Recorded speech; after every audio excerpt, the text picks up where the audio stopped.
देखिए बेटा, अब हम लोग मूव करेंगे एफ ब्लॉक एलिमेंट के ऊपर। देखिए आज की जो क्लास है वो एफ ब्लॉक से रिलेटेड है, एफ ब्लॉक एलिमेंट। अब एफ ब्लॉक के अंदर आपके पास इतने सारे एलिमेंट है, देखिए यहाँ पे। तो आपको ये ऑब्वियसली 14 एलिमेंट लर्न करना बहुत मुश्किल है। इन सभी को एक साथ से क्या बोला जाता है? लेंथेनॉइड्स।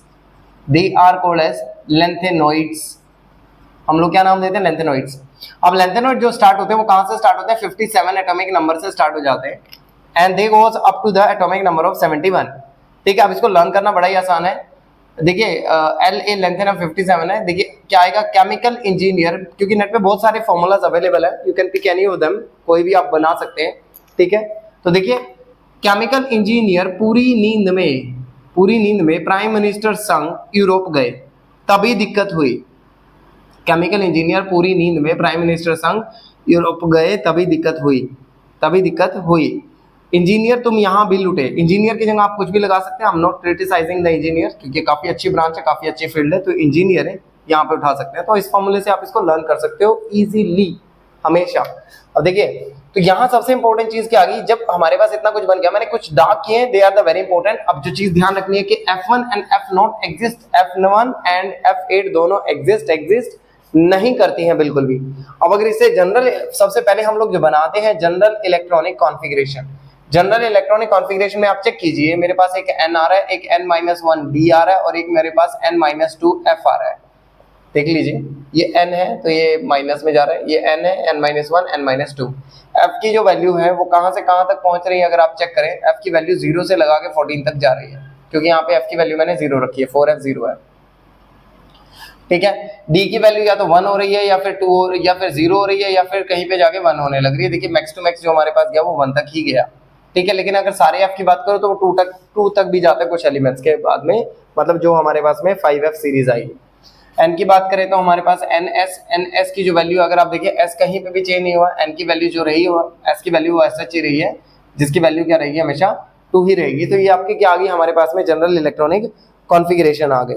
ठीक है, लेंथेनॉइड्स की सबसे पहले हम बात करते हैं इलेक्ट्रॉनिक कॉन्फ़िगरेशन की, विच इज ऑलरेडी रिटन। देखिए कुछ खास मुश्किल नहीं है, सिर्फ ये ध्यान रखना है F1 और F8 एग्जिस्ट नहीं करता, बस इन दो चीजों पे ध्यान देना, बस बाकी कुछ करने की जरूरत नहीं है।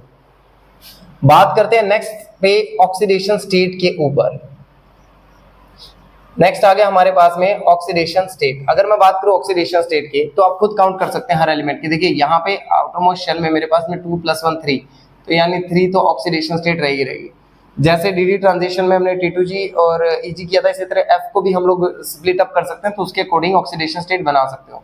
तो यहाँ क्या आएगी? 2 and 2 प्लस क्या बन सकती है? +4। तो इस तरह से आप सारे एलिमेंट्स के ऑक्सीडेशन स्टेट को काउंट कर सकते हो। लेकिन इस फैमिली के अंदर जो ध्यान रखना है, +3 oxidation state is most common oxidation state, most common oxidation state. In spite of +3, +2 and +4 भी एग्जिस्ट करते हैं, मतलब कंपाउंड इस फॉर्म में भी एग्जिस्ट करते हैं, अलग से कुछ नहीं है। ठीक है, तो ये चीज ध्यान रखनी है आप लोगों ने। अगर एग्जांपल ले लीजिए, जैसे टीबी का एग्जांपल ले लो एंड सीई का एग्जांपल ले लो, देखो दोनों के केस में +4 एग्जिस्ट कर पाएगी। देखिए आप ध्यान से, क्यों? ऊपर सीई का तो क्लियर है ना। अगर हम बात करें टीबी के अंदर, तो टीबी के अंदर देख लीजिए आप, 2 इलेक्ट्रॉन मैं यहाँ से निकाल लूं और 4f7 मेरी क्या बनेगी? Half filled. तो यानी 4f9 से 7 पे जाने के लिए 2 इलेक्ट्रॉन्स मैं यहाँ से निकाल सकता हूँ, और 6s2 से जाने के 6s0 तक जाने के लिए 2 इलेक्ट्रॉन्स यहाँ से। तो टोटल चेक कीजिए कितने बन गए मेरे पास में? Total 4 electrons. तो अगर मैं 4 इलेक्ट्रॉन्स को रिमूव करूं तो ये एग्जिस्ट कर जाएंगे। इसी तरह से अगर हम बात करें यूरोपियम, देखिए ध्यान से, यूरोपियम और यूरोपियम के साथ ही साथ टर्बियम, दोनों ही क्या शो कर सकते हैं? +2। इनके ऊपर बेस्ड क्वेश्चन आया हुआ है 1-2 बार। ठीक है, +2 ऑक्सीडेशन स्टेट इनकी क्या होती है? ज्यादा स्टेबल फॉर्म में एग्जिस्ट कर सकती है। अगर हम बात करें La की, अगर हम बात करें GD की, अगर हम बात करें Lu की, तो they have 3 electrons to lose. ये देखिए ध्यान से, they can lose their 3 electrons. So obviously La, GD and Lu they can show the +3 oxidation state. तो ये कॉमन ऑक्सीडेशन स्टेट है, और अगर आप देखें तो मैक्सिमम एलिमेंट इन्हीं ऑक्सीडेशन स्टेट्स को क्या है? शो करने वाले हैं हमारे पास में। आई होप ये चीज क्लैरिफाई होगी। नेक्स्ट प्रॉपर्टी हमारे पास आ जाती है, वो है आयनाइजेशन एनर्जी। देखिए what is there in case of ionisation energy? Ionisation energy में हम लोगों ने क्या देखना है कि मेनली हमारे पास में जो ऑक्सीडेट, देखिए जो हमारे पास में स्टेबिलिटी शो करेगा या तो F0 होना चाहिए या F7 होना चाहिए या फिर F14 होना चाहिए। इन तीनों में कोई भी होता है तो वो क्या शो करेगा? स्टेबिलिटी। और इनमें से इलेक्ट्रॉन निकालना बहुत ही ज्यादा डिफिकल्ट है। तो ये जो शो करेंगे आयनाइजेशन एनर्जी में, they show the variable ionisation energy, variable ionisation energy. क्यों? क्योंकि किसी में F7 आएगा, किसी में F14 आ रहा है, किसी में F0 आ रहा है, तो दे शोज द स्टेबिलिटी। और स्टेबिलिटी की वजह से मेरे को इलेक्ट्रॉन निकालना क्या हो जाएगा? बहुत मुश्किल हो जाएगा।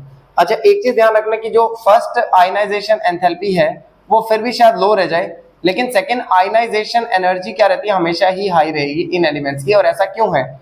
क्योंकि आफ्टर लूजिंग वन इलेक्ट्रॉन जो हमारा न्यूक्लियर चार्ज है वो काफी हद तक इंक्रीज हो जाएगा। जो न्यूक्लियर चार्ज है वो काफी हद तक इंक्रीज हो जाएगा आफ्टर लूजिंग वन इलेक्ट्रॉन। इसी वजह से सेकेंड आयनाइजेशन एंथैल्पी जो है वो काफी ज्यादा हाई रहेगी इन एलिमेंट्स के केस में।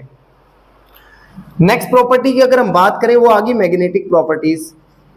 मैग्नेटिक प्रॉपर्टीज, अब ये सारे के सारे मैग्नेटिक प्रॉपर्टी शो कर सकते हैं। कौन नहीं कर सकता? कौन नहीं कर सकता? जिसके पास या तो 0 इलेक्ट्रॉन हो या F के अंदर क्या है? 14 इलेक्ट्रॉन्स हैं। अब जैसे ये देखिए, अगर हम बात करें यहाँ पे La3 पॉजिटिव की, अगर हम बात करें यहीं पे La3 पॉजिटिव की, 3 पॉजिटिव का मतलब क्या है? यहाँ से भी इलेक्ट्रॉन निकाल दिए, यहाँ से भी इलेक्ट्रॉन निकाल दिए। अब दोनों से जब इलेक्ट्रॉन्स ही हम लोगों ने रिमूव कर दिए तो नेट मेरे पास बचा गया कुछ भी नहीं। जब कुछ नहीं बचा तो ऑक्सीडेशन स्टेट में इसमें मेरे पास कोई इलेक्ट्रॉन नहीं है, यानी इसका जो नेचर आ गया क्या आ गया? डायमैग्नेटिक।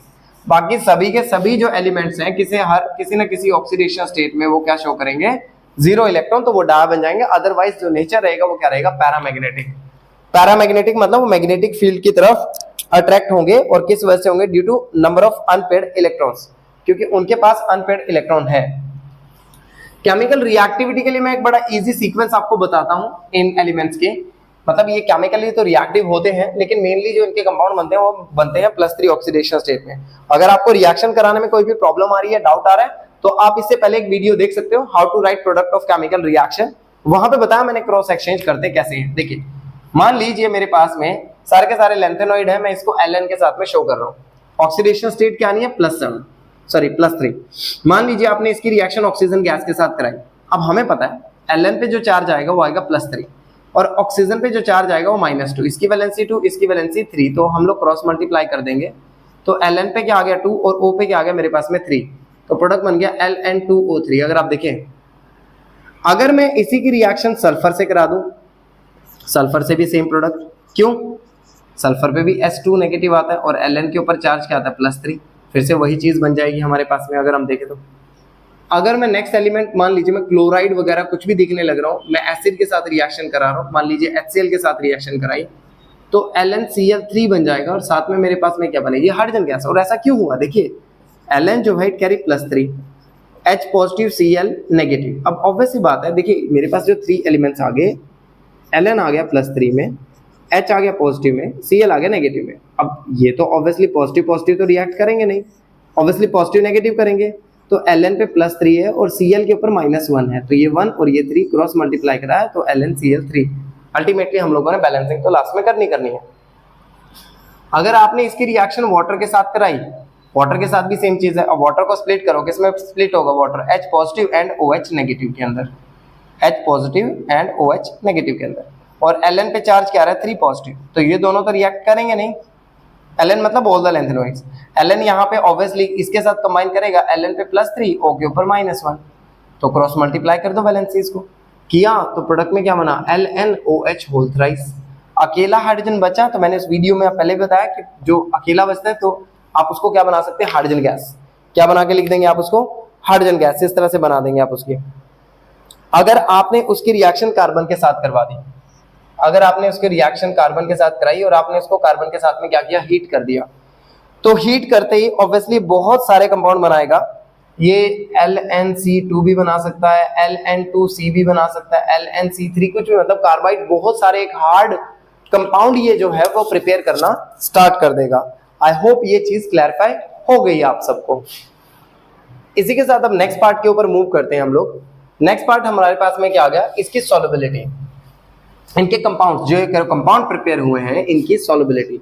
तो अगर हम लोग सॉल्युबिलिटी की बात करें तो solubility obviously they are soluble in water. कौन से, जैसे एग्जांपल के तौर पे मतलब सॉल्युबिलिटी आ गया, नेक्स्ट प्रॉपर्टी क्या आ गई, सॉल्युबिलिटी। तो मान लीजिए मैं अगर इनके कार्बोनेट्स की बात करूं, मैं इनके कार्बोनेट्स की जगह नाइट्रेट्स की बात करूं, नाइट्रेट्स या फिर सल्फेट्स की बात करूं, तो ऑब्वियस सी बात है ये कंपाउंड, या हाइड्रोक्साइड्स की बात करूं, and there are many more compounds, chloride है मतलब ब्रोमाइड, कुछ भी, तो दे आर सॉल्युबल इन वाटर, ये पानी के अंदर आराम से घुल सकते हैं, दे आर सॉल्युबल इन वाटर। और इसके पीछे रीजन क्या है, because of their high hydration energy, high hydration energy, इनकी जो हाइड्रेशन एनर्जी वो काफी ज्यादा हाई होती है, हाइड्रेशन हाई एनर्जी हाई होने की वजह से इनकी जो सॉल्युबिलिटी है वो बहुत ही ज्यादा पानी के अंदर ज्यादा रहने वाली है। इसके बाद अगर बात करूं मैं इसका बेसिक कैरेक्टर, बेसिक कैरेक्टर किसका, ऑफ हाइड्रोक्साइड्स। अगर हम बेसिक कैरेक्टर की बात करें हाइड्रोक्साइड्स के, तो हाइड्रोक्साइड तो सारे बना सकते हैं, लेकिन लैंथेनम हाइड्रोक्साइड से लगा के अगर मैं ल्यूटेटियम हाइड्रोक्साइड तक जाऊं तो बेसिक कैरेक्टर क्या होगा, यहाँ पे बेसिक कैरेक्टर क्या होना चाहिए, देखिए जब हम लेफ्ट टू राइट जा रहे हैं तो साइज क्या होने लग रहा है, डिक्रीज होने लग रहा है, साइज क्या होने लग रहा है, डिक्रीज हो रहा है। जब साइज डिक्रीज होगा तो ऑब्वियसली बेसिक कैरेक्टर भी क्या होगा, डिक्रीज होता चला जाएगा, बेसिक कैरेक्टर भी क्या होगा, डिक्रीज होगा। रीजन क्या देंगे आप, due to size decreases, due to size decreases, due to size decreases, basic character क्या होने लग रहा है, वहां पे डिक्रीज होने लग रहा है। साइज क्यों डिक्रीज हो रहा है, या देखिए अगर कई बार एग्जाम में भी ये क्वेश्चन आया साइज डिक्रीजेस, आप इसकी जगह पे वर्ड यूज कर सकते हैं लेंथेनॉइड कॉन्ट्रैक्शंस, लेंथेनॉइड कॉन्ट्रैक्शंस, आप उसमें वर्ड यूज कर सकते हैं लेंथेनॉइड कॉन्ट्रैक्शंस, इस तरह से आप यूटिलाइज कर सकते हैं उस वर्ड को। तो आई होप ये चीज भी आपको क्लैरिफाई हो गई है। तो इसी के साथ में अब हम लोग मूव करेंगे नेक्स्ट पॉइंट के ऊपर, हमारे पास में क्या आ गया, लेंथेनॉइड कॉन्ट्रैक्शन। ठीक है, लेंथेनॉइड कॉन्ट्रैक्शन पे थोड़ा सा ध्यान देते हैं कि क्या चीज है लेंथेनॉइड कॉन्ट्रैक्शन। देखिए लेंथेनॉइड कॉन्ट्रैक्शन क्या होता है, मैंने पहले बताया था, जब हम इस तरह से अगर हम साइज को देखें, यहाँ पे मान लीजिए ये आपके इनर ट्रांजिशन एलिमेंट्स आ गए, इनर ट्रांजिशन एलिमेंट्स आ गए आपके पास में, और इधर आपके पास में आ गया ये क्या बोलते हैं हम, साइज। तो एक स्टेडी डिक्रीज साइज का आने लग रहा है, कुछ इस तरह से एलिमेंट्स का जो साइज है इस तरह से डिक्रीज होता चला जा रहा है। और वो डिक्रीज क्यों हो रहा है, देखिए जो इलेक्ट्रॉन है वो इनर शेल में जा रहा है, इनर शेल कौन सी है आपकी, अगर आप ध्यान दें तो 4f की। जब साइज अंदर तो ऑब्वियसली शील्डिंग आनी चाहिए थी, शील्डिंग आनी चाहिए थी क्योंकि इलेक्ट्रॉन अंदर वाले उसमें जा रहा है। लेकिन जो 4f है बेटा, 4f का जो शेप है वो क्या होता है, डिफ्यूज शेप होता है। वो शेप क्या है, डिफ्यूज शेप, डिफ्यूज शेप है। तो इसकी वजह से शील्डिंग इफेक्ट को क्या करेगा, ये पुअर कर देगा, पुअर शील्डिंग इफेक्ट, यानी इलेक्ट्रॉन्स ने जो एक दूसरे को रिपेल करना चाहिए था वो नहीं कर पा रहे हैं। क्यों नहीं कर पा रहे हैं, क्योंकि शील्डिंग इफेक्ट क्या आ रहा है, पुअर आने लग रहा है।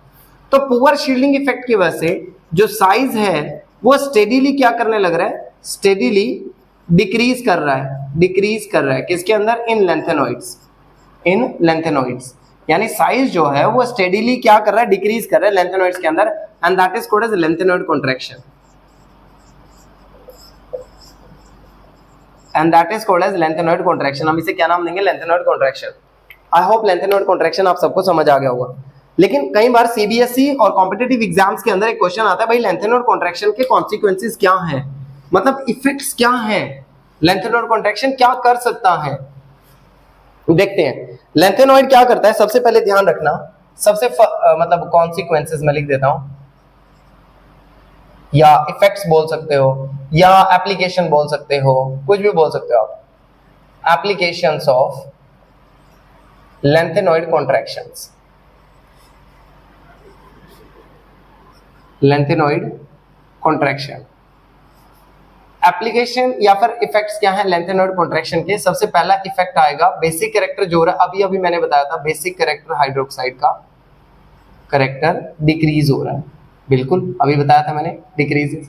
नंबर 2, अगर याद हो जब चैप्टर के स्टार्टिंग में एटॉमिक रेडियाई किया था तो 4f एंड 5f के अगर रेडियस याद हो तो बहुत पास पास थे, are nearly similar, are nearly similar. अगर याद हो तो जो उनके साइजेस थे जब मैंने यहां ड्रॉ किए थे तो उनके साइज ऑलमोस्ट ऊपर नीचे एक जैसे से पास पास में आ गए थे। और वो क्यों आ रहे थे, वो इसी वजह से आ रहे थे क्योंकि वहां पे लेंथेनॉइड कॉन्ट्रैक्शन आ रही थी। फिर इसके बाद number 3, similarity in properties, similarity in properties of lanthanoids. Lanthanoids की जो प्रॉपर्टीज हैं उसमें सिमिलैरिटी आएगी वहां पे। जस्ट अ सेकंड, आ जाए, सिमिलैरिटी आएगी वहां पे। तो अब एक छोटे से पॉइंट पे देखते हैं इसके यूजेस भी क्या है। अब यूजेस हमारे पास लेंथेनॉइड्स के, यूजेस ऑफ लेंथेनॉइड्स। देखिए यूजेस की अगर मैं बात करूं तो यूजेस काफी ज्यादा इंपॉर्टेंट है। सबसे पहला यूज आता है हमारे पास में, जैसे मिश मेटल का यूज आ जाएगा।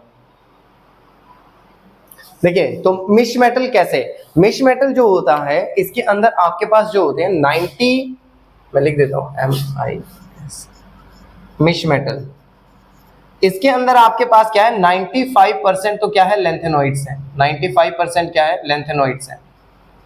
साथ ही साथ 5% क्या है आयरन प्रेजेंट है। मतलब ये एक तरह का कॉम्पोजिशन हम लोग बनाने लग रहे हैं।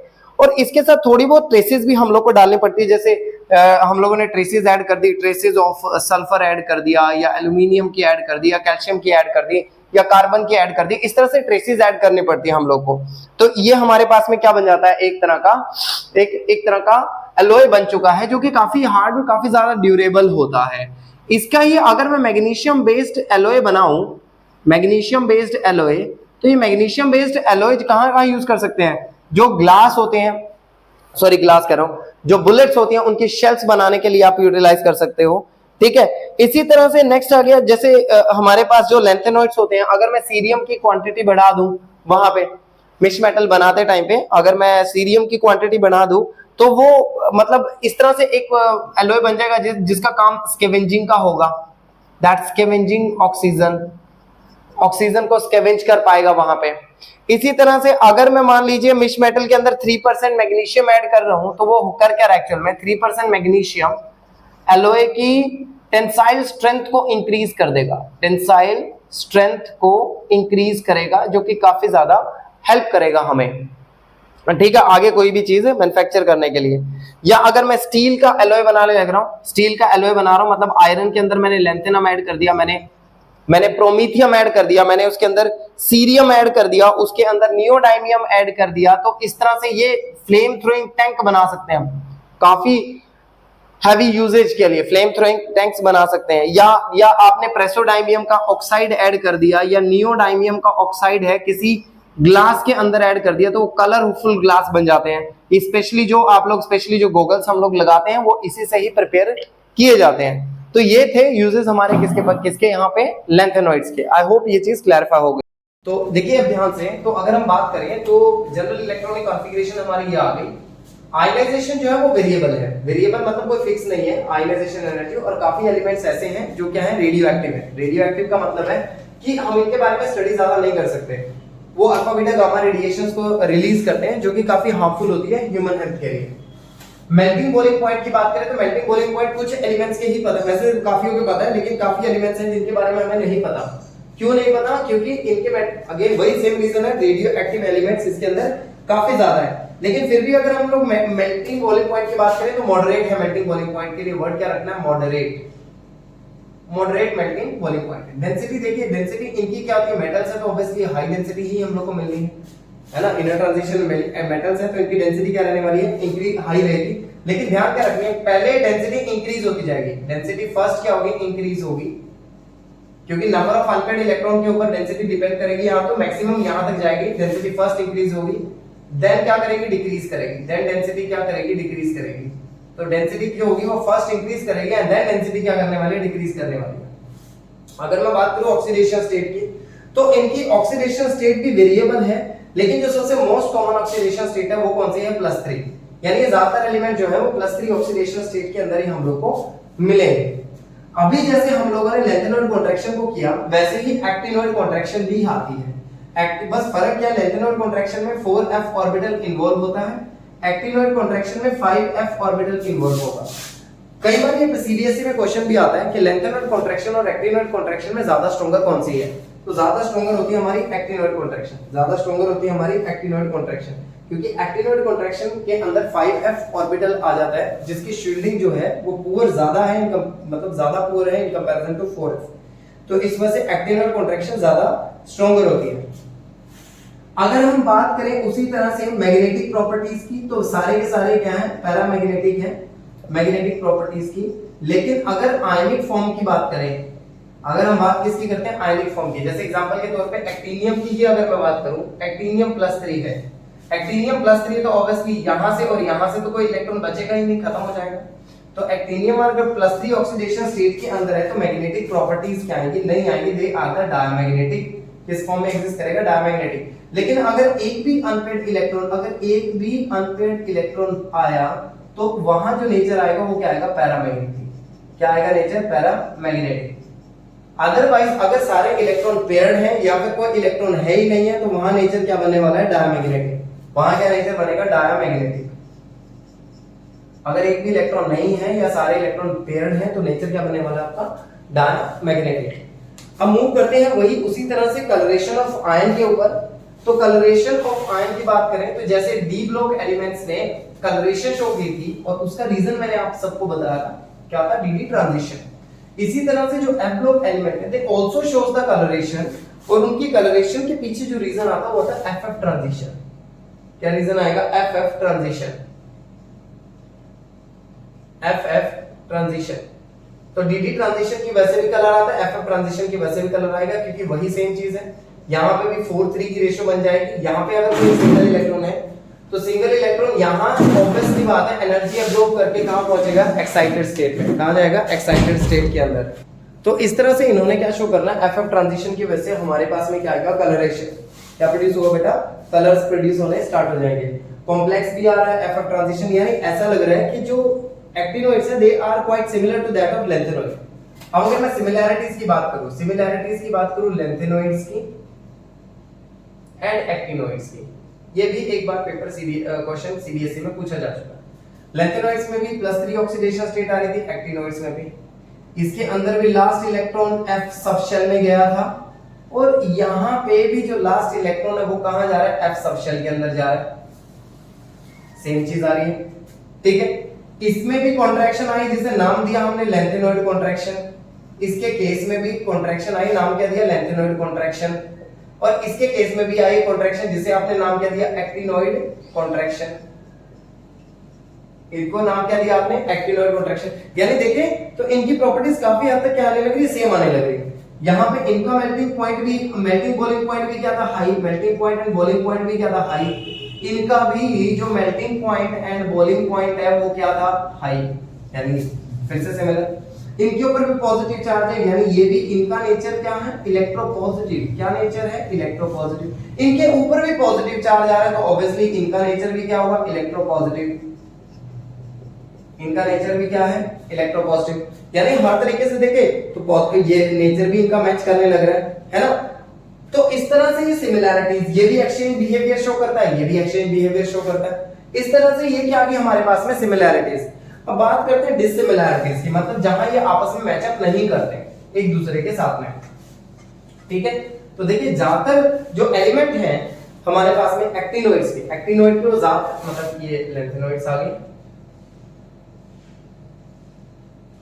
and they are the actinoids। तो लैंथेनोइड्स जो है, एक्टिनोइड जो है, ये नॉन रेडियो एक्टिव है, इनके अंदर रेडियो एक्टिविटी नहीं होती, जबकि ये वाले सारे के सारे आपके क्या है, रेडियो एक्टिव। यहां पे जो एक्टिनोइड्स हैं, एक्टिनोइड्स जो हैं हमारे वो किस नेचर के हैं, सारे रेडियो एक्टिव नेचर के, ठीक है। अब अगर मैं बात करूं बाइंडिंग एनर्जी की, इनकी जो बाइंडिंग एनर्जी है वो काफी हाई होती है। बाइंडिंग एनर्जी इनकी क्या है, हाई। बाइंडिंग एनर्जी का मतलब न्यूक्लियस बाइंड करके रखना। बाइंडिंग एनर्जी इनकी क्या होती है, हाई। इनका न्यूक्लियस इतनी आसानी से नहीं टूटता, जबकि इनका बाइंडिंग एनर्जी लो है। इनकी बाइंडिंग एनर्जी क्या है, लो।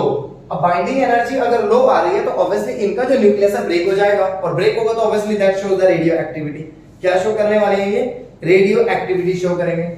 यहां पे शील्डिंग क्या थी, ज्यादा आ रही है, मोर शील्डिंग आ रही है, more shielding of F orbital,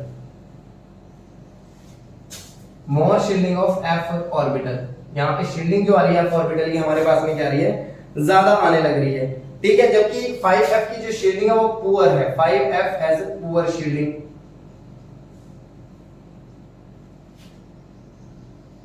five F की जो शील्डिंग है वो क्या आने लग रही है, पुअर आने लग रही है ना।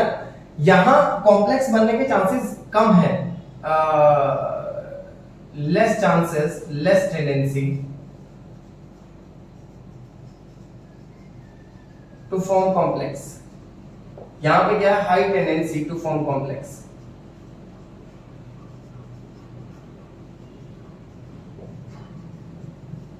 यहां पे कॉम्प्लेक्स बनाने की टेंडेंसी क्या है, काफी ज्यादा है। अगर मैं बात करूं तो इसके केस में ज्यादातर क्या है, मोस्ट ऑफ कंपाउंड्स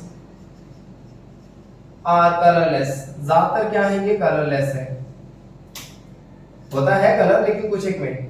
लेकिन यहां पे more compounds are coloured, more number of compounds are coloured. Colour जो है वो ज्यादा कंपाउंड्स है इस केस में। यहां पे अगर हम बात करें रेडियो एक्टिविटी की, तो मैं डिस्कस कर चुका हूं, ये नॉन रेडियो एक्टिव है और वो वाले क्या है, रेडियो एक्टिव वाले हैं हमारे। अगर बेसिक कैरेक्टर की बात करें तो दे आर द लेस बेसिक, इनके जो कंपाउंड है वो कम बेसिक होते हैं, जबकि इनके जो कंपाउंड है they are the more basic. इनके जो कंपाउंड्स हमारे पास बनेंगे वो ज्यादा बेसिक कैरेक्टर के होंगे यहाँ पे। तो इस तरह से आप लोगों ने इन सब चीजों को ध्यान रखना है। आई होप चैप्टर आप सबको अच्छे से क्लैरिफाई हो गया होगा। अगर आपको कहीं पे कोई डाउट आ रहा है तो कमेंट सेक्शन में प्लीज एक बार बता देना। Thank you.